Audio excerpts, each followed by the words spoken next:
It began in early spring, when the air still carried the last chill of winter, and Julian Crestwood found himself standing at the edge of a sprawling Sonoma vineyard he hadn't heard of until a week prior. A discreet request had arrived through a mutual contact, no name given, only the brief. Oversee a confidential luxury beverage launch for a high-profile client known for attracting tabloid heat.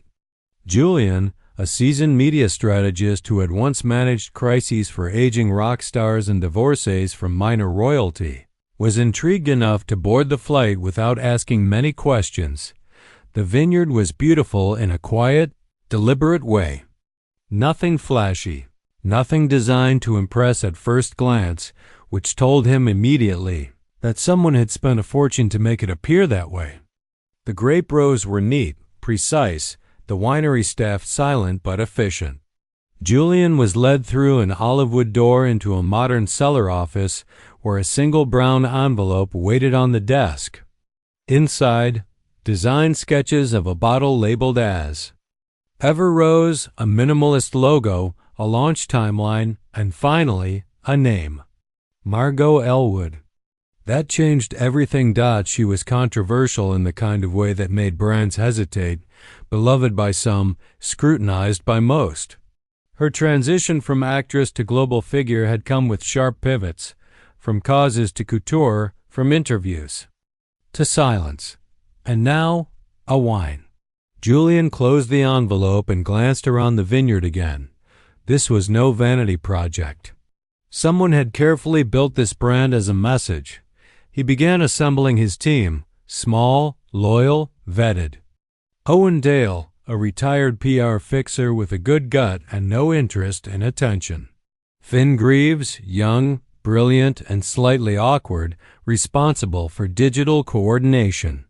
2 sommeliers were flown in from Bordeaux under pseudonyms. All briefed.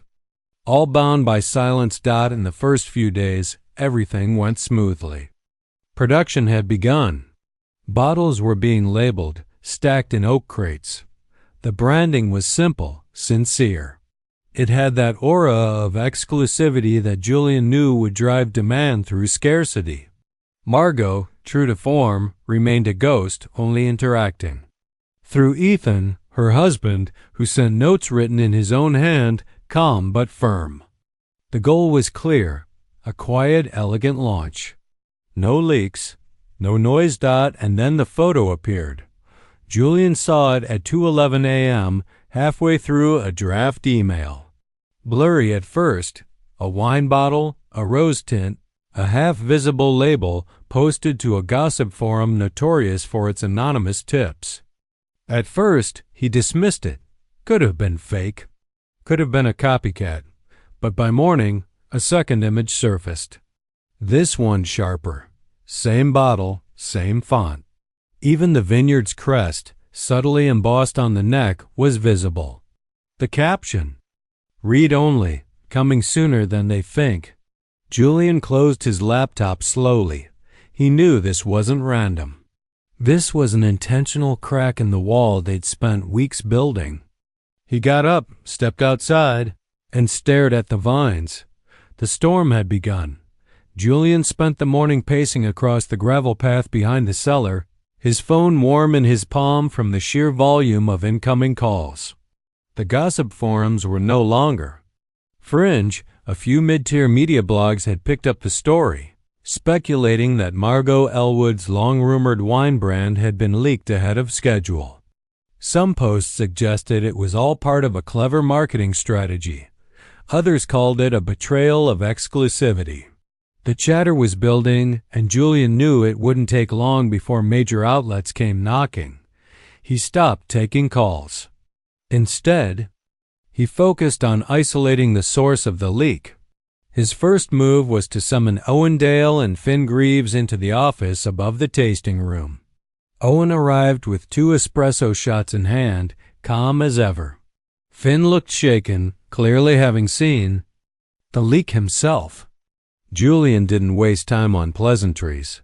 He laid out the 2 leaked images and asked who had handled the labeled bottle crate. Photographed in the post. Owen flipped through the manifest and pointed to a loading crew from earlier that week. Temporary hires brought in for the bottling. Schedule. Julian narrowed the list to 5 names and requested internal device checks. No phones had been allowed on the bottling floor, a strict policy, but temp workers had been given limited access to digital label files for tracking. Shipments. That, Julian realized, was the weak spot. Finn ran a trace on the server logs. One login stood out. An intern named Callum Reed had accessed the label designs outside of his shift, just 2 hours before the first photo went live online. Julian had barely remembered the boy, fresh out of university, quiet, polite, part of a seasonal work-study program. No red flags. No prior issues. And yet, as Finn kept digging, another clue surfaced. Callum had a personal blog, rarely updated, usually, filled with reviews of energy drinks and poorly lit music festival photos. But a recent draft post, still in the admin panel, showed a version of the leaked wine photo with a caption teasing an unofficial first look at an upcoming celebrity wine. The timestamp aligned almost exactly with the moment the first leak appeared on the forum. Julian didn't call security. He walked to the admin house at the edge of the vineyard, where Callum was staying, and asked him to step outside. The boy looked pale, unsure whether he was in trouble or not. Julian didn't shout. He didn't accuse. He explained the damage. The trust broken. The months of planning now sitting under a microscope. Callum didn't deny it. He claimed it was meant to be a harmless scoop, something to impress friends. He never thought it would go viral. Julian nodded, not out of agreement, but because he had seen this exact excuse before. In a dozen different forms, the intern was released quietly. No police, no scandal. Just a firm NDA and a discreet ride to the nearest train station. Owen handled the paperwork. Finn cleaned the digital traces. And Julian, back in the cellar office as the sun dipped below the vines, stared again at the TV bottle that had caused the stir. He knew what would come next. The questions. The insinuations. The headlines asking whether Margot had done it on purpose. He also knew Margot wouldn't answer. She would wait. Let the silence grow. Let the world guess. And so, Julian did what he always did when the narrative slipped out of his grip. He went back to work. By the third morning after the leak, Julian's inbox had collapsed into a string of press requests, thinly veiled accusations, and a handful of smug messages from media consultants he had once outmaneuvered. He ignored most of them. What bothered him wasn't the public reaction, it was the timing. The label design had been finalized only a week before. The branding guidelines had barely been distributed. Someone had been watching them closer than he thought. Online, the storm took on a life of its own. Influencer accounts began speculating whether As Ever Rose was a play on Margot Elwood's rumored memoir title. Fan pages declared the leak a brilliant stroke of mystery marketing. More cynical voices accused her of planting the leak to generate fake exclusivity. Julian read it all, from headlines about strategic chaos to TikToks, dissecting bottle curvature as evidence of manufactured hype. But it was the silence from Margot that deepened the cracks. She hadn't responded to any of Julian's messages. Not to his proposed damage control strategy. Not even to the internal update about the intern's removal. Her husband Ethan had gone quiet too. No more neatly typed directives, no cryptic affirmations of the plan. For the first time since his arrival, Julian felt untethered from the center of control. He started taking longer walks through the vineyard, as if the rows of vines held a clue. Owen stayed close, handling external chatter with old-school grace, calling in favors to delay magazine coverage. Finn worked deep into the night scrubbing metadata and redirecting traffic away from the original leak. But the weight fell on Julian alone. In a moment of desperation, Julian made a quiet move. He invited two wine critics trusted, old school, and notoriously private to visit the vineyard under anonymity.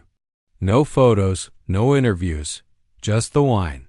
He believed the product could speak for itself if given the chance. The critics arrived late one afternoon, guided to a secluded table beneath a fig tree. Julian poured the rose himself.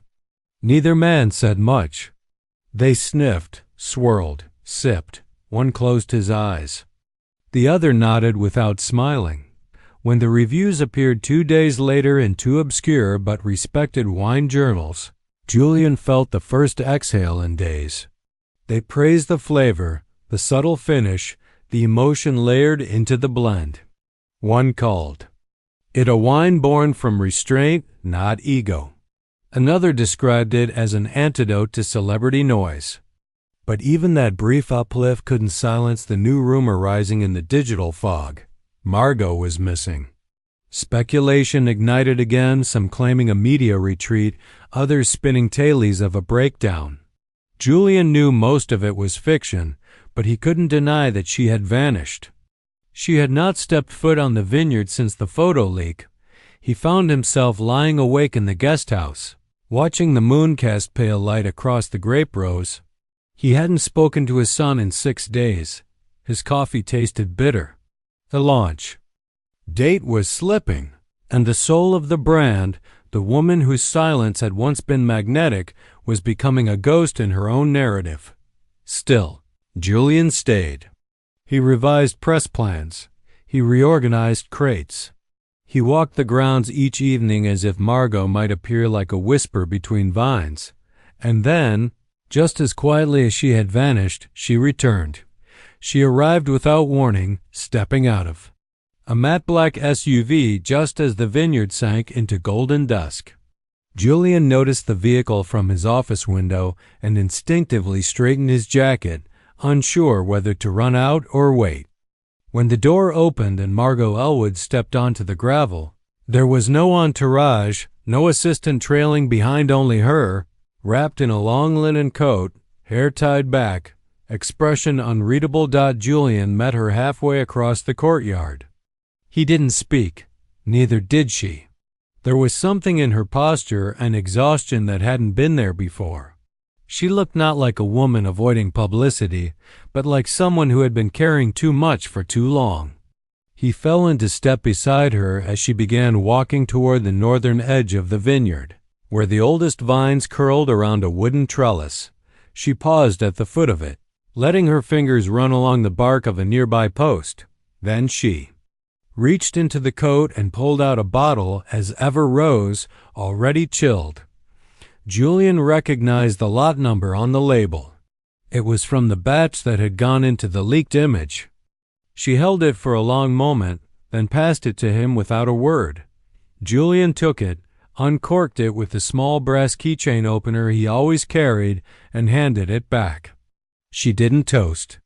She just sipped, eyes fixed on the horizon where the last sunlight dipped below the hills. Then she began to walk again, and Julian followed.